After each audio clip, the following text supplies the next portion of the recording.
खबरों में बने रहने के लिए बेल आइकन दबाएं और फर्स्ट इंडिया न्यूज को सब्सक्राइब कीजिए।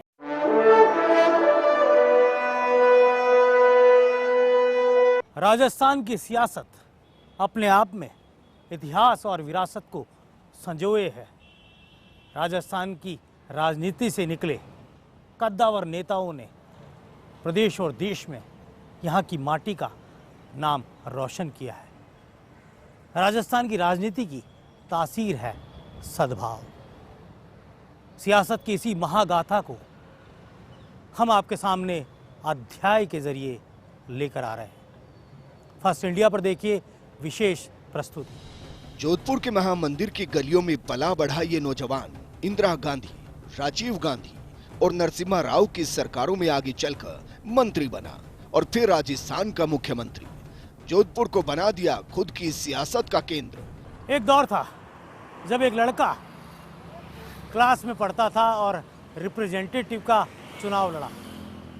चुनाव वो हार गया, किस्मत ने साथ नहीं दिया। फिर बड़ा हुआ, युवा हुआ और फिर छात्र राजनीति में कदम रखा और फिर छात्र संघ का चुनाव लड़ा। वहाँ भी सफलता नहीं मिली। फिर 70 का दशक और विधानसभा का पहला चुनाव लड़ा, लेकिन वहाँ भी किस्मत ने साथ नहीं दिया। अपने पूरे प्रारंभिक राजनीतिक जीवन में 3 चुनाव हारने के बाद आज ये शख्स राजस्थान का तीसरी बार का मुख्यमंत्री है। हम बात कर रहे हैं उस राजनीतिक हस्ती की जो न केवल राजस्थान की सियासत के लिए चमकता सितारा है, बल्कि पूरे देश का हर राजनीतिक शख्स उसके सियासी जादू का मुरीद है। नाम है अशोक गहलोत। जोधपुर में 3 मई 1951 को अशोक गहलोत का जन्म हुआ। पिता बाबू लक्ष्मण सिंह गहलोत भी सामाजिक क्षेत्र में अग्रणी थे, नगर पालिका की राजनीति भी करते थे। लिहाजा अशोक गहलोत में राजनीति के आनुवांशिक गुण भी आ गए। अधिकांश लोग सोचते होंगे कि माली वर्ग से आने वाला ये परिवार कैसे जादूगर परिवार कहलाया। सच्चाई ये है कि गहलोत के पिता शौकिया जादूगर थे। वो अपने समाज या यूं कहें न्यात के बीच जादू दिखाते थे। हाँ, ये जरूर है कि हाथ की सफाई कमाल की थी, इसलिए पॉपुलर हो गए। लक्ष्मण सिंह गहलोत न केवल जादू दिखाते थे बल्कि सिखाते भी थे। अशोक गहलोत ने पिता के शौक के बजाय वकालत और राजनीति करने का निश्चय किया। बाबू लक्ष्मण सिंह गहलोत, लोग कहते हैं कि अशोक गहलोत को जादूगरी अपने पिता से सीखने को मिली, लेकिन बहुत कम लोग जानते हैं कि अशोक गहलोत ने अपने जीवन में केवल एक बार जादू दिखाया है। उनको केवल एक ही जादू आता था, मोमबत्ती से फूल बनाना। इसके अलावा वो कोई जादू जानते नहीं थे। लेकिन सियासत की पाठशाला का हर जादू अशोक गहलोत बखूबी जानते थे। यही कारण है कि सबसे कम आयु में वो जोधपुर जिला कांग्रेस कमेटी के अध्यक्ष बन गए और सबसे कम आयु में ही वो राजस्थान की प्रदेश कांग्रेस कमेटी के अध्यक्ष भी कहलाए। जोधपुर को सियासत का केंद्र बनाने में परिश्रम बहुत करना पड़ा। सियासी सफर की शुरुआत कांग्रेस के छात्र संगठन NSUI से हुई। यहीं से गहलोत ने महाभारत के धनुर्धारी अर्जुन की तरह राजनीति की मछली पर निगाहें जमा दी। 1974 में NSUI के प्रदेश अध्यक्ष बन गए। यहाँ से दौर शुरू होता है परसराम मदेना की राजनीतिक पाठशाला में दाखिले का। कद्दावर किसान नेता, अनुशासन पसंद, सिद्धांत के पक्के और गांधी परिवार के नजदीकी परसराम मदेना को कोई यूं ही पसंद आ जाए, ये संभव नहीं था। उन्होंने पार की सियासी नजरों से गहलोत के अंदर सियासी कुव्वत देखी। आपातकाल के बाद 1980 के लोकसभा चुनाव में जब इंदिरा गांधी को जोधपुर से अच्छे जिताऊ चेहरे की तलाश थी, तब परसराम मदेना ने गहलोत के नाम पर रजामंदी दी थी। हालांकि इससे पहले गहलोत को युवा नेतृत्व के तौर पर जोधपुर शहर कांग्रेस कमेटी का अध्यक्ष बना दिया गया था। ये पहली सियासी जादूगरी थी जिसमें गहलोत ने सफलता पाई। कारण साफ है, जोधपुर में उस जमाने में कांग्रेस का वोट बैंक साफ तौर पर जाट, बिश्नोई, ब्राह्मण और दलित हुआ करता था। ओबीसी के तौर पर जाट ही प्रभावी थे, जबकि माली जाति के लोगों का जनसंघ के प्रति रुझान था। ऐसे में माली वर्ग के एक युवा चेहरे को जाट प्रधानता वाले लोकसभा क्षेत्र जोधपुर में चुनाव लड़ा दिया जाए, ये किसी अचरज से कम नहीं था। वो कांग्रेस जिसमें जाट नेताओं की तूती बोलती थी, लेकिन गहलोत अपने सियासी मार्गदर्शकों की उम्मीदों पर खरे साबित हुए। अशोक गहलोत पहली बार मुख्यमंत्री बने तो उसके पीछे की कई कहानियां सामने आती हैं। राजस्थान के कुछ कद्दावर नेता चार्टर लेकर दिल्ली पहुंच गए थे और अपने समर्थकों तक में संदेश पहुंचा दिया गया था कि तैयारी कर लीजिए, राजभवन में वो ही शपथ लेंगे। लेकिन अशोक गहलोत चुप थे। केवल कुछ अलग लोगों को ही पता था कि अशोक गहलोत का अगला स्टेप क्या हो सकता है। लेकिन जब कहते हैं ना कि लिफाफा खुलता है दिल्ली से आया हुआ, तब उसमें से एक ही नाम निकला और वो था अशोक गहलोत। उस वक्त जो भी गांधी परिवार के राजनीतिक सलाहकार थे, उन सब ने एक ही नाम सुझाया था कि अगर राजस्थान की राजनीति को युवा चेहरों के हाथों में सौंपेंगे तो निश्चित तौर पर राजस्थान की कांग्रेस की राजनीति का एक अलग भविष्य होगा। अब तक कांग्रेस की राजनीति जाट, ब्राह्मण, मुस्लिम, एससी और एसटी के इर्द गिर्द रही थी। ऐसे में एक माली वर्ग से आने वाला व्यक्ति आखिर कैसे मुख्यमंत्री बन जाता? एक वो जाति जो आमतौर पर कांग्रेस के साथ खड़ी होने के बजाय जनसंघ के साथ ज़्यादा खड़ी हुई नजर आती थी। लेकिन दाव खेला गया।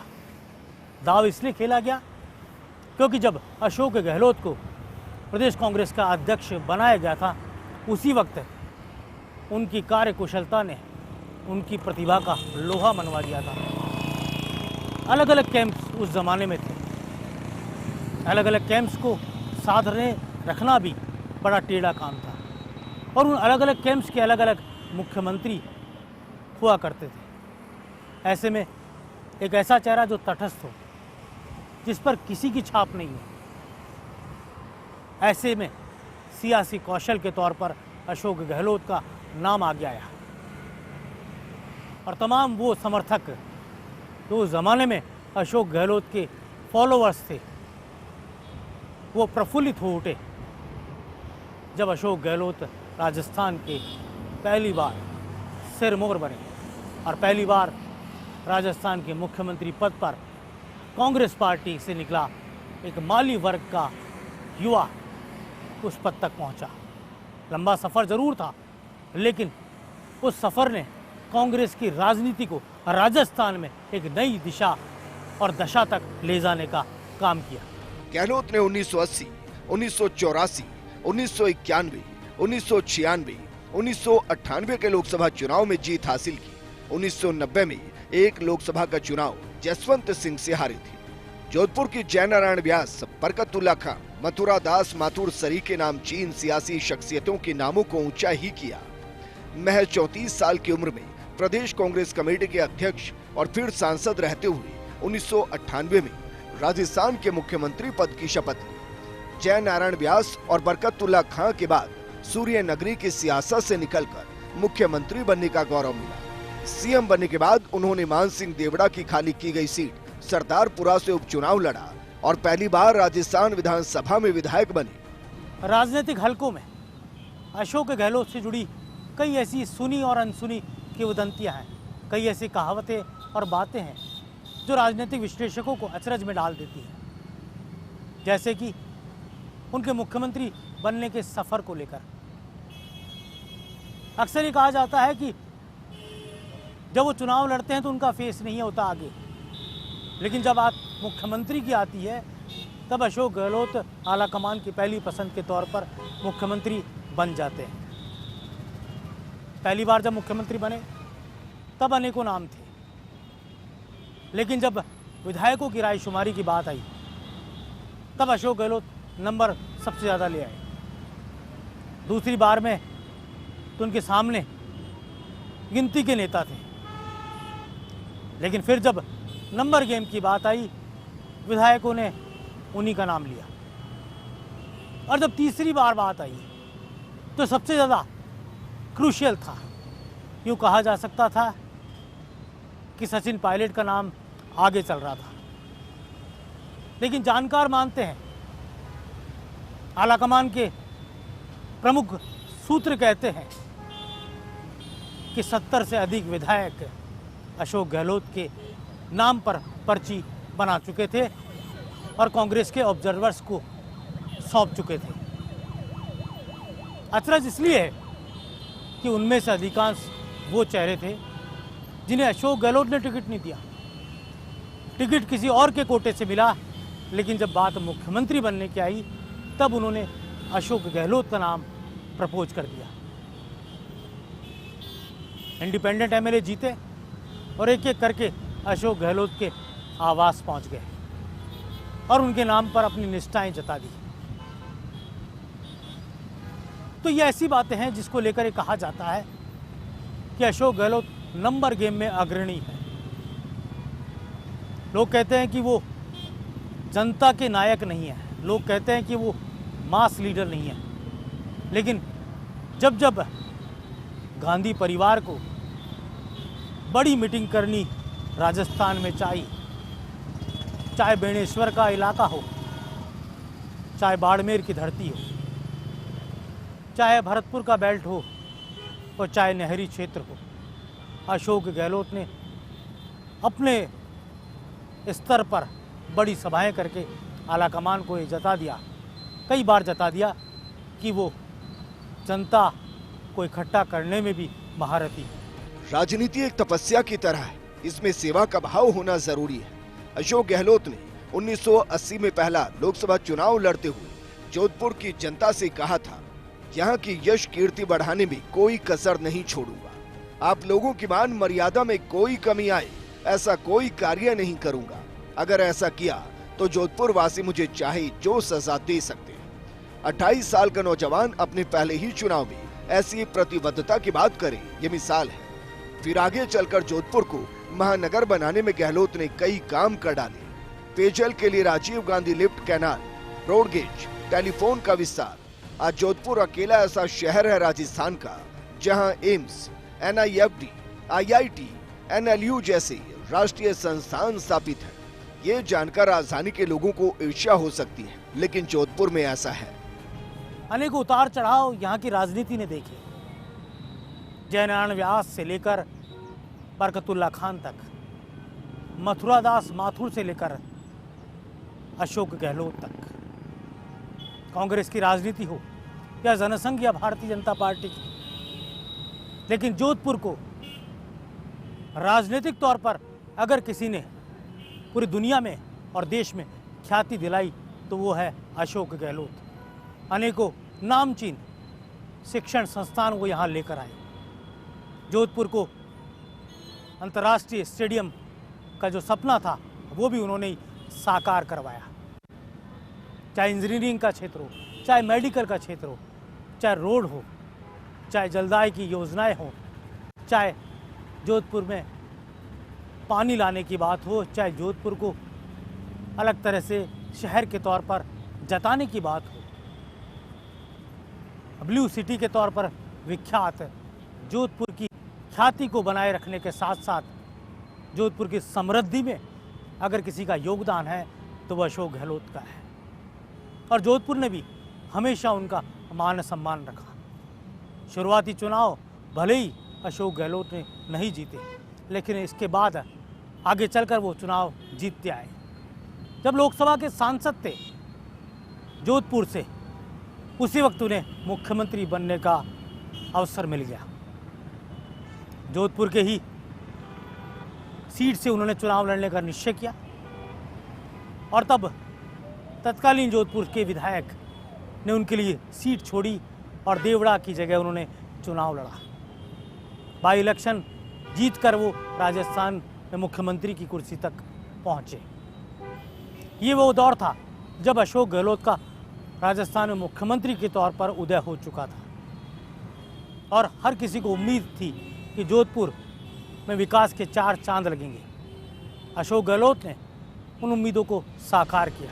5 बार सांसद, 3 बार विधायक, 3 बार केंद्रीय मंत्री, 3 बार मुख्यमंत्री, 3 बार कांग्रेस के राष्ट्रीय महासचिव, राजस्थान सरकार में गृह मंत्री, प्रदेश कांग्रेस के अध्यक्ष समेत कई पदों पर रह चुके अशोक गहलोत को मारवाड़ का गांधी कहा जाता है। वैचारिक तौर पर गांधी जी के सिद्धांतों के फॉलोअर रहे हैं। अपनी गांधीयन सोच को उन्होंने जमीन पर उतारा ड्रीम प्रोजेक्ट भारत विकास संस्थान के जरिए। और मारवाड़ के इस गांधी को अगर गांधी के तौर पर पर्याय बनाने की बात की जाती है तो जोधपुर में ही वो गांधी का मॉडल लेकर आए, एक संस्थान खड़ा किया जो जोधपुर में युवाओं को गांधी दर्शन से रूबरू कराए। आगे चलकर गांधी के सिद्धांतों को युवाओं तक पहुंचाने का जिम्मा अशोक गहलोत ने उठाया। जोधपुर से लेकर सरहद के बाड़मेर तक अगर मारवाड़ की बात की जाती है तो अशोक गहलोत राजनीति के एक अलग महापुरुष कहलाते हैं। राजस्थान की राजधानी जयपुर है, लेकिन जोधपुर जब भी नाम आता है तो अशोक गहलोत का आता है।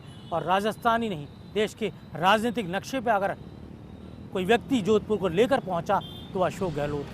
गहलोत के समय कई उपलब्धियां राजस्थान को लेकर रही हैं। संकट के समय गहलोत देवदूत बनकर सामने आए, फिर चाहे भीषण अकाल पड़ा हो या फिर कोरोना काल हो।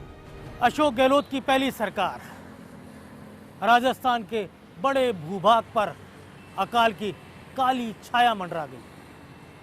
अशोक गहलोत की दूसरी सरकार जब राजस्थान का एक बड़ा हिस्सा बाढ़ की चपेट में आ गया, राजधानी जयपुर तक उससे अछूती नहीं रही, ना ही सरहदी इलाके का बाड़मेर। मरुधरा भी बाढ़ की चपेट में आ चुकी थी।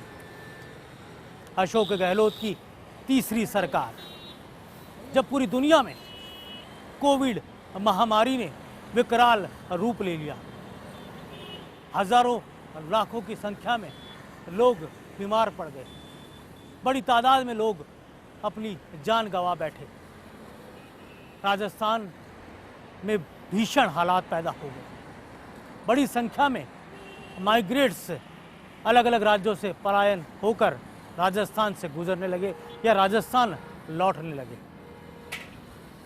ये तीन बड़े हादसे अशोक गहलोत की तीन सरकारों में देखने को मिले। लेकिन एक काबिल शासक जो होता है वो ऐसे वक्त ही अपनी क्षमताओं को सामने लाता है। वैसा नहीं होता कि रोम जल रहा हो और नीरो बांसुरी बजा रहा हो। अकाल के वक्त बेहतरीन अकाल मैनेजमेंट अशोक गहलोत ने स्थापित किया। अपनी पार्टी के हर कार्यकर्ता को अकाल प्रबंधन के लिए रवाना कर दिया गया। पूरे राजस्थान में सूखे से निपटने के लिए गायों को चारा पहुंचाने, आमजन तक पानी की मदद पहुंचाने और पानी से भरी रेलगाड़ियां चलाने में अशोक गहलोत ने अपनी विशेष भूमिका निभाई।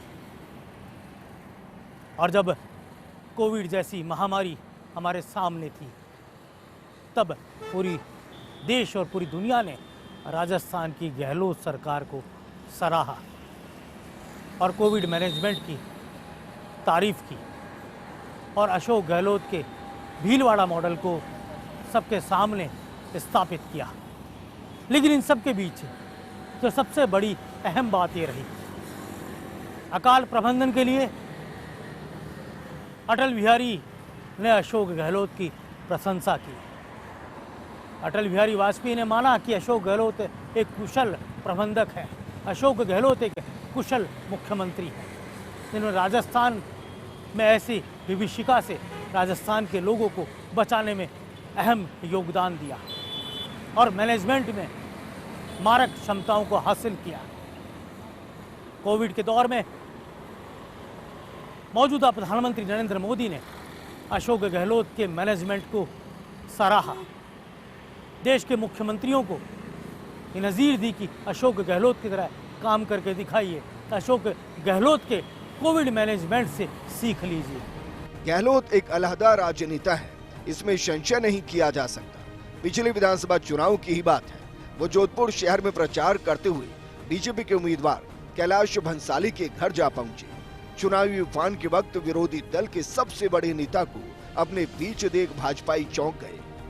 सब जानते हैं गहलोत ऐसे ही है, इसलिए विरोधी भी उनके मुरीद रहते हैं। किसी भी राजनेता को अगर कोई चीज़ महान बनाती है या दूसरों से अलग दिखाती है तो वो है उसकी बॉडी लैंग्वेज।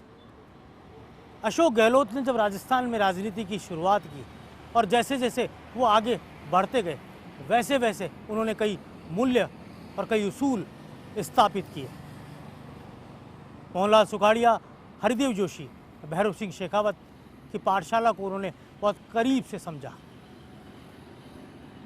आज राजस्थान की राजनीति में ये बात हमेशा चर्चित रहती है कि अशोक गहलोत किसी के बाएं कंधे पर हाथ रखते हैं तो उसका अर्थ अलग होता है और दाएं कंधे पर हाथ रखते हैं तो उसका अर्थ अलग होता है।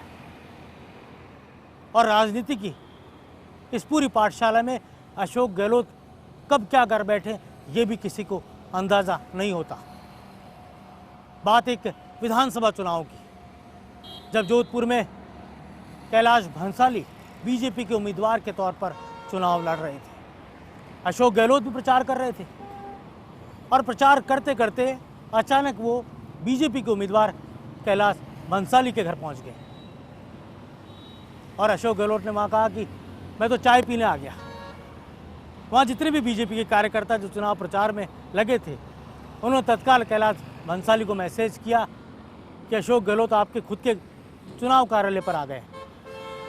और फिर वहाँ पर कैलाश भंसाली भी पहुँचते हैं और हंसी ठिठोली का दौर चलता है।